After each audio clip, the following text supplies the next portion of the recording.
Did you know that the largest diamond in the Queen's crown jewels was stolen from a 10-year-old Indian boy in the 19th century? Or that in 1700, India was worth a staggering $21 trillion by today's standards? The country was ruled by the Mughal Empire. Its economy was so large and so powerful that it was bigger than all of Western Europe's combined. 250 years later, India was one of the poorest countries in the world. So what went wrong?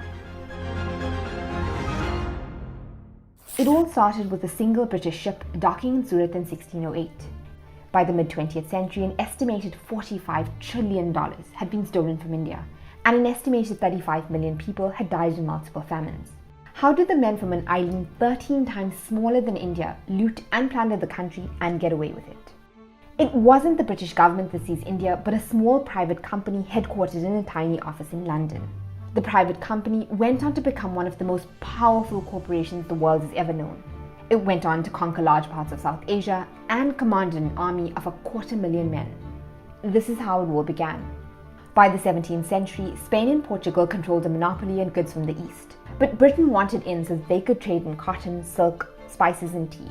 Queen Elizabeth signed a royal charter allowing a group of Englishmen to sail to the East Indies on behalf of the Crown.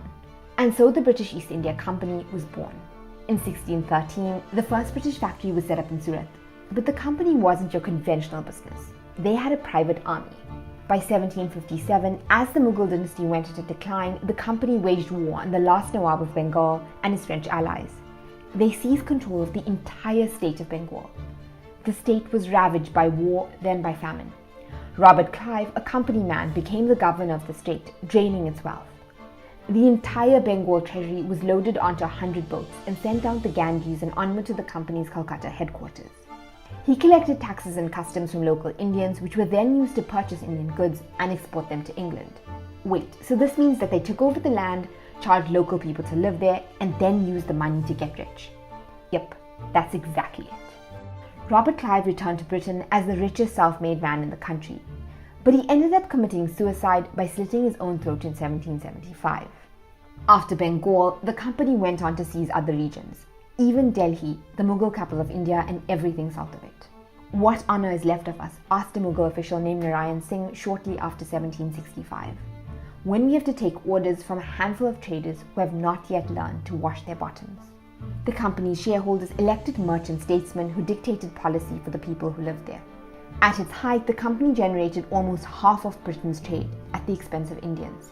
The company even stole the most priceless jewel in India, the Kohinoor diamond, from a 10-year-old boy.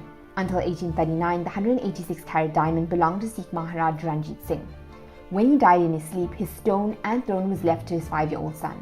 For the next 5 years, the company destabilized his kingdom and even locked his mother, the Queen Regent, in a tower. The 10-year-old was forced to sign over his diamond and his land to the British. The jewel still belongs to the crown. But in 1857, a rebellion began to spread. It all started with Indian sepoys serving in the company's army and then grew. It lasted 18 months and Indians were brutally suppressed by the company. In 1858, the British government finally ended company rule in India. The end was brought upon by distrust in the company and the rebellion. But the move was made to entrench British rule, not withdraw it. The country was transferred from the company to the crown. The remaining vestiges of the Mughal dynasty were abolished and the Emperor Bahadur Shah was exiled to Burma. Queen Victoria was proclaimed Empress of India. And so the British Raj began. The crown ruled over almost all of modern-day India, Pakistan and Bangladesh. Some regions were still controlled by local princes who, under pressure, had to pledge their support for British rule. The Queen promised that Britain would work harder for their Indian subjects, but did they? To maintain colonial rule, they used a divide and conquer strategy. They pitted Indians against one another, making the Hindu caste system more rigid, and deepening communal divides between Hindus, Muslims and Sikhs. In 1905, England even tried to divide Bengal into Hindu and Muslim sections, but it failed. And of course, there were different rules for the British and Indians because, racism. Indians weren't allowed into the civil service for most of the time the British ruled. When they finally were, they were often accused of cheating and barred from gentlemen's clubs. The justice system was also discriminatory. A British man who shot his Indian servant could get 6 months in jail and a fine. An Indian man who raped a British woman could get 20 years behind bars. And then there were the famines. Between 1770 and 1947, an estimated 35 million Indians died in 11 massive famines. The British didn't believe in governmental intervention in Indian famines. The Bengal famine in 1943 was a direct result of failed policy. The British worsened a bad harvest year by restricting interstate trade and diverting supplies to soldiers. It got so bad, starving people threw themselves in front of trains and parents dumped their children into wells. Then there was the forced migration. The British moved an estimated 1.6 million Indians to North America, Africa, and Pacific Islands as indentured laborers. They were forced to travel and work in squalid conditions. That's if they survived the journey. Britain also dragged India into World War I and deployed 1.5 million soldiers. 60,000 of them never returned home. In 1919, in response to a protest against unlawful arrests, British soldiers massacred unarmed Sikh men, women, and children who had gathered to celebrate the Sikh New Year in Jallianwala Bagh. More Indian troops were deployed to fight for Britain in World War II, and the princely states loyal to the crown donated cash for the war effort. But surely Britain gave India some good stuff, like the railways and tea. The British built railways so that they could efficiently transport Indian goods to the ports and then out of the country. And British investors made a fortune investing in it, all at the expense of Indians. In fact, they charged 9 times more for each mile of the railway than in the US. And investors on the railroad got a guaranteed return on investment. You might have also heard that the British introduced Indians to tea. But what you won't have heard is that the tea came at the cost of felling vast forests, stripping the indigenous people who lived there of their own land, and exploiting poorly paid Indian laborers.